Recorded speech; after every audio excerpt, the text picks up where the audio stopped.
ये है टाटा की एस। ये एस से छोटा वाला मॉडल है जिसे हम छोटा हाथी बोलते हैं। ये है ACE-ZI जो कि नैनो के इंजन पे बेस्ड है। सेम नैनो का इंजन ही इसमें यूज़ किया जाता है। थोड़ा सा बूस्ट किया हुआ है क्योंकि एक पिकअप ट्रक है।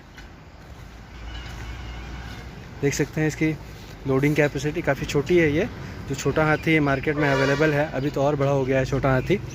बाकी जो छोटा हाथी इसके नाम से अभी तक आता था उससे काफ़ी छोटा है ये, लेकिन ये भी कुछ दिन तक मार्केट में रहा, उसके बाद डिसकंटिन्यू कर दिया टाटा ने इसे।